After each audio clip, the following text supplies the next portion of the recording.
السلام على الحسين وعلى علي بن الحسين وعلى أولاد الحسين وعلى أصحاب الحسين.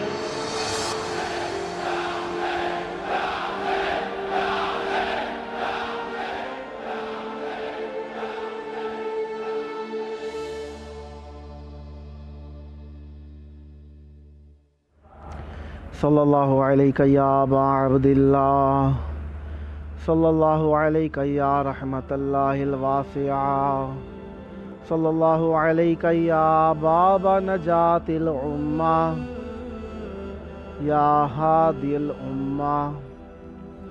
کربلاء مولا شب جمعہ، ذکر اہل بیت علیہم السلام.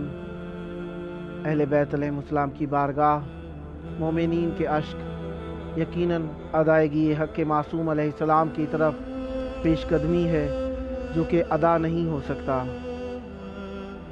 جناب ابو طالب علیہ السلام کی آمد کا دن یقیناً مومنین نے خوشیوں سے بتایا. دسترخوان ہم نے بچھایا، اس پر طرح طرح انواع کے کھانے رکھے، پھل فروٹ رکھے تاکہ مومنین اپنی حاجات کو بارگاہ اقدس اہل بیت علیہم السلام میں پیش کر سکیں. نہ جانے کیا کیا ارمان ہیں مومنین کے، کیا کیا دعائیں ہوں گی جو اس دسترخوان کے اہتمام کے لیے انہوں نے دور دراز علاقوں سے اہتمام کیا. چاہنے والے کبھی بھی دور نہیں ہوا کرتے. محبت ہو تو اہل بیت علیہم السلام کے سلام کا جواب پہنچتا ہے. یقیناً آپ نے محبت اہل بیت علیہم السلام میں یہ دسترخوان کا اہتمام کیا.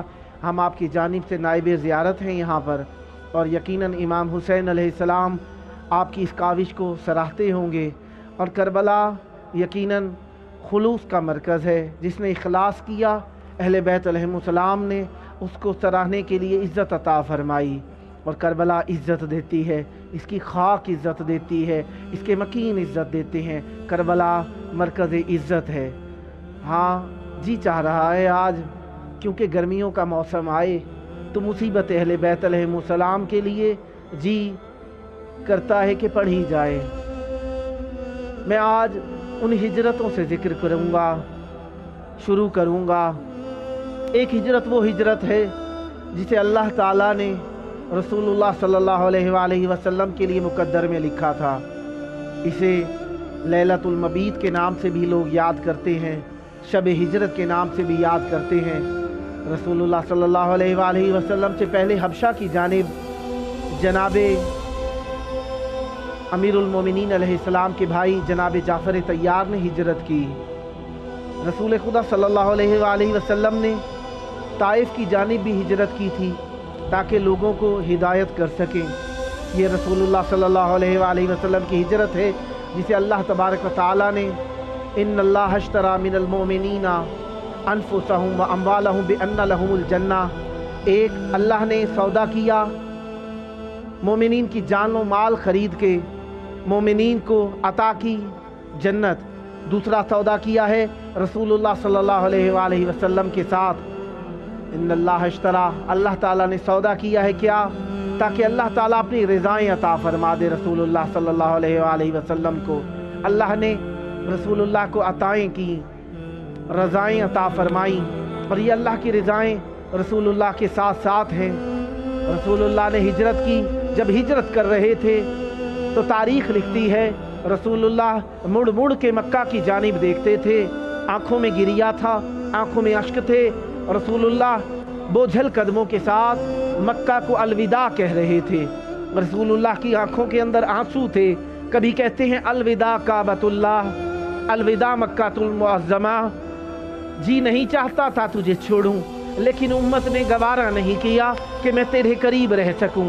لہذا رسول اللہ صلی اللہ علیہ وآلہ مکہ کو الوداع کرتے جاتے ہیں، گریا کرتے جاتے ہیں. یہ ہے رسول اللہ کی ہجرت. ہاں رسول اللہ نے ہجرت کی ہے، اپنی مرضی سے کی ہے. رسول اللہ اللہ کے حکم سے ہجرت کر رہے ہیں. ہاں ایک ہجرت وہ ہجرت ہے جو امام حسین علیہ السلام نے کی ہے. 28 رجب کی رات ہے یہ بھی اللہ کے امر کے تحت ہے ہجرت، لیکن بڑی سخت ہجرت ہے۔ یہاں پہ پورے کا پورا خانوادہ، پورا خاندان ہجرت کر رہا ہے۔ یزید علیہ اللعن والعذاب کو جب حکومت ملی تو اس نے امام حسین علیہ السلام سے بیعت طلب کرنے کے لیے مدینہ میں اپنا قاصد بھیجا کہ 4 عبداللہ نام کے اشخاص، جن میں سے اہم المہمات جناب امام حسین علیہ السلام ابن ابی طالب ابن بنت رسول صلی اللہ علیہ وآلہ وسلم سے بیعت لی جائے، اور کہا کہ اگر یہ بیعت نہ دیں تو ان کو شہید کر دیا جائے۔ امام حسین علیہ السلام دربار میں گئے، وہاں پہ جا کر تھوڑی سی بلند آواز سے بات ہوئی امام حسین علیہ السلام سے۔ مروان ابن الحکم لعنت اللہ علیہ نے کہا کہ انہیں مار دیا جائے، اگر یہ باہر چلے گئے تو بیعت نہیں دیں گے۔ امام حسین علیہ السلام کو یہ بات ناگوار گزری اور امام حسین علیہ السلام پکارے، یا ابن الطلقاء، تو ہم پہ ہاتھ دراز کرے گا؟ اس بات کا سننا تھا کہ باہر سے ابو الفضل العباس علیہ السلام آ گئے۔ بس امام حسین علیہ السلام نے نہ جانے کن الفاظ میں جناب عباس کو روکا۔ میں مختصر کر رہا ہوں، یقیناً ذکر کے لیے وقت ہوتا ہی کم ہے، جتنا مرضی آئے وقت ہو، وقت کم ہے۔ امام حسین علیہ السلام نے بھی اب الوداع کرنا شروع کیا ہے مدینہ سے۔ امام حسین علیہ السلام دن کے وقت میں نانا کے مزار پر گئے ہیں، جا کر سلام کیا ہے، لپٹ کے قبر مطہر سے رونا شروع کر دیا ہے۔ کہا، نانا جان مدینہ چھوڑنے کو جی نہیں چاہتا، جی گھبرا رہا ہے، جانے کو جی نہیں چاہتا۔ رسول اللہ نے امام حسین علیہ السلام کو دعاؤں کے ساتھ رخصت کیا۔ اب امام حسین علیہ السلام چلے ہیں بھائی سے رخصت ہونے کے لیے، بھائی کے پاس گئے ہیں، جوان مرد کی طرح چلتے ہوئے گئے ہیں، سینہ تنا ہوا ہے۔ امام حسین علیہ السلام مولا امام حسن سے رخصت ہو کر آئے ہیں، آنکھوں میں گریا ہے لیکن ہمت بندھی ہوئی ہے۔ لیکن ایک وقت آیا، امام حسین علیہ السلام چلے ہیں ماں کے مزار کی طرف، اب امام حسین کی ہمت جواب دے گئی ہے، اب قدموں سے نہیں چل رہے، میں کہوں گا اس انداز میں چل رہے ہیں کہ شاید میرے مولا حسین گھٹنیوں کے بل چلتے ہوئے ماں کی جانب جا رہے ہیں۔ میرے مولا حسین ماں کی طرف چل رہے ہیں، کہتے ہیں، ماں آخری ملاقات ہے، جانے کو جی نہیں چاہ رہا۔ حسین کا ماں کے مزار کو چھوڑنے کو جی نہیں چاہتا۔ اماں میں جا رہا ہوں، میں علی اصغر کو کربلا کا حصہ بنانے جا رہا ہوں۔ اماں میں علی اکبر کو چھوڑنے جا رہا ہوں۔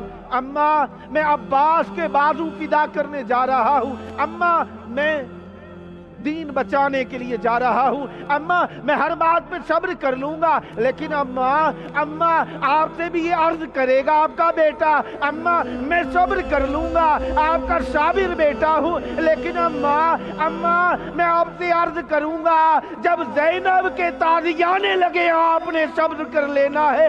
اماں زینب کی چادر جنہیں آپ نے صبر کر لینا ہے، زینب کو بازاروں میں جانا پڑے آپ صبر کر لینا۔ اماں زینب کو درباروں میں جانا پڑے آپ صبر کر لینا۔ اماں میں ایک اور بھی عرض کروں گا، زینب کو قید میں جانا پڑے صبر کر لینا۔ اماں زینب کے رسیاں باندھی جائیں صبر کر لینا۔ میرا بیٹا کہاں جاتا ہے؟ یقیناً کربلا میں بیٹھ کر مصائب پڑھنا مشکل بات نہیں ہے، یہاں کی خاک کو دیکھو آنکھوں میں آنسو آتے ہیں۔ میں کہوں گا میرے مولا الوداع الوداع، الا لعنت اللہ علی القوم الظالمین، وسیعلم الذین ظلموا ای منقلب ینقلبون۔ اللہم عجل ولیک الفرج۔